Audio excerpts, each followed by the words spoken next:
Penguin Random House Audio presents Death at the White Hart by Chris Chibnall. Read for you by Jessica Gunning. Chapter 1. It was dark when Ewan made the return journey. He felt a familiar relief driving past the sign for Dorset. Ewan and Devon had never got on. As his car grumbled along the empty moonlit road, he fought to keep his mind on what was in front rather than where he'd just been. Think about positive things, he told himself. With a bit of luck, the remnants of last night's not-too-dreadful lasagna should still be knocking about at home. Maybe he could find a cold bottle of cider to go with it. A 2 a.m. treat. As much as he tried to focus his mind on the road ahead, it kept drifting back to the image of his funny, startling mum in her prime, whirling daftly about the kitchen, making him giggle in front of half-eaten fish fingers. The woman he had just visited was barely an echo of that. A shell, reliant on care provided by others. Ewan scratched at his beard, trying to rub away the stab of guilt. Be more like the dog, he told himself. The dog lives in the present, only alert to now. That's how to cope. Back home the following afternoon, Ewan shares this thought with his wife, who says, "The dog shits in the garden. Are you going to do that as well?" and turns her attention back to eBay. As the car lumbered over the brow of the hill, Ewan took in the glistening coastline beyond. This was the best section of the drive, any time of day or night. Now, on this September midnight stretch, the world was his alone. He exhaled, in the manner he'd learnt from a long-deleted mindfulness app, appreciating the view of the inky black water dappled with diamonds of shimmering moonlight, the curve of the bay to his right. His eyes drifted back to the road. A shocking stab of panic. Something in the middle of the road. He could have smashed into it. He swerved, the car pulling out of his control. Sharp, hard brake. Slam, jolt, stop.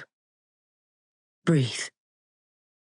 The bodywork ticked and creaked in protest at the emergency halt. The engine had stalled at his carelessness. Ewan checked himself, spike of adrenaline subsiding. First thought, maybe it's a deer.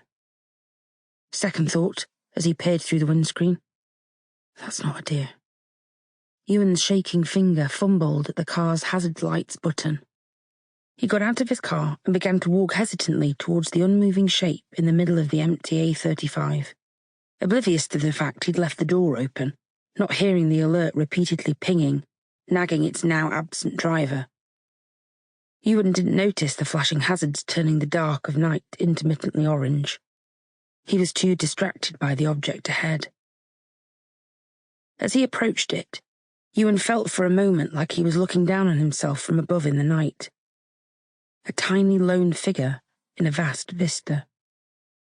The smell of grass and sea salt tickled his nostrils. The silence of the night air deafened him.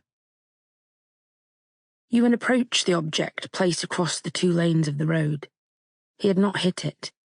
Momentary relief, immediately compromised by the realization of what the object was. Not a deer. A dead body. A dead man. A dead adult man. Sitting upright, on a high-backed wooden chair.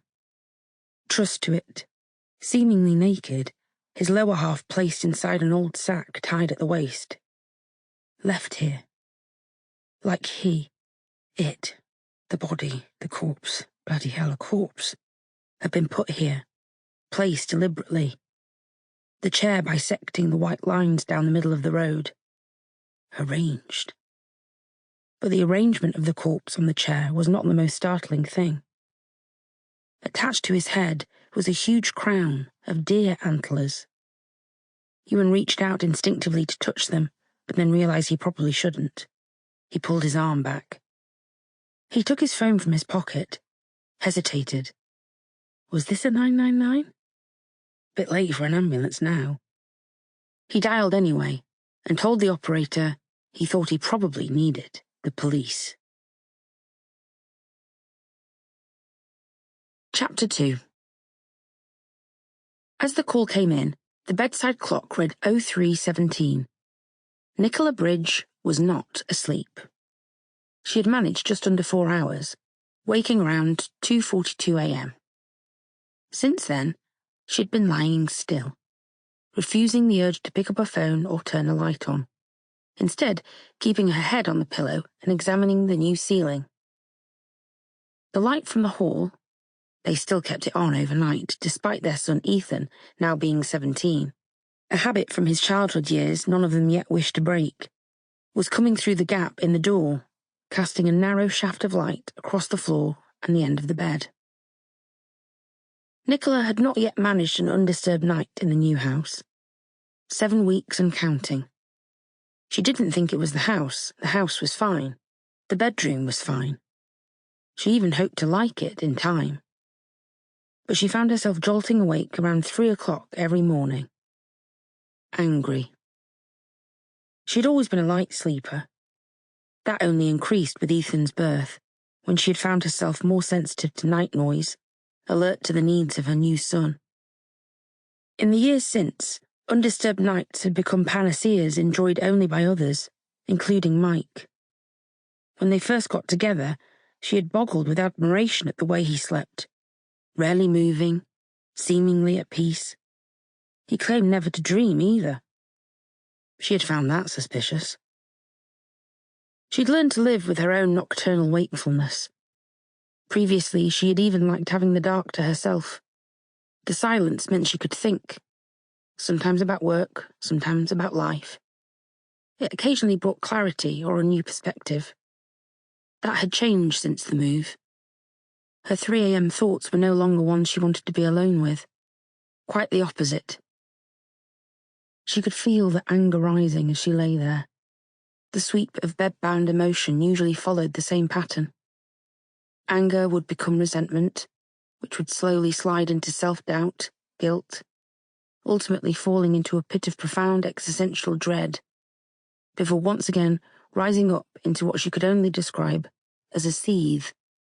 Her heart would be racing once she hit seethe mode, and this was the moment she would attempt to regulate her breathing. Some nights she would be lucky and get back to sleep by 5 or so. Others, she would lie there till 7, having at some point shoved in earphones and started listening to her playlist of songs which took her back to being 17 and full of hope. The question that tugged at her, the undertow of every concern as she lay there in the early hours of every morning, was simple. Have I made the right decision? Have I been a fool? Her ceiling staring was harshly interrupted by the buzzing on the bedside table. Nicola was still in the habit of laying her phone, switched to vibrate, on a soft flannel overnight, so that any call would disturb only her as the lighter sleeper of the two. The flannel now was moot, but she hadn't changed the habit. She grabbed the phone quickly, feeling it buzz in her hand, answered the call and took in the urgency of the voice on the other end of the line.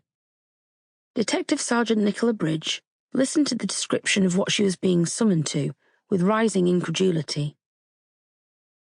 As she attempted to slip noiselessly out of the bedroom and into the light of the landing, she crashed into 2 yet unpacked moving boxes and swore. Ethan must have moved them out of his own way as he stumbled to bed, repositioning them as a trip hazard for anyone else, the oblivious self-regard of a 17-year-old expressed in cardboard. The door of the spare bedroom opened a crack and a bleary-eyed Mike peered out. Sorry, whispered Nicola. Everything all right? He mumbled back, still half asleep. Got a shout, she said, holding up her mobile as documentary evidence. Mike nodded. Go safe, he said, and retreated mole-like to the darkness of the spare room, softly closing the door. I'm glad you're sleeping fine, thought Nicola, uncharitably as she headed downstairs. At least, she thought as she drove westward through the night, this hadn't happened during the day. An obstruction at the top of the A35 just past Winston, where the dual carriageway funneled into a single lane, would bring traffic to a standstill during daylight hours. The A35 was the main artery taking travellers west, shadowing the coast. It got busy fast, and blocked even faster. With a bit of luck and effort, Sample complete. Ready to continue?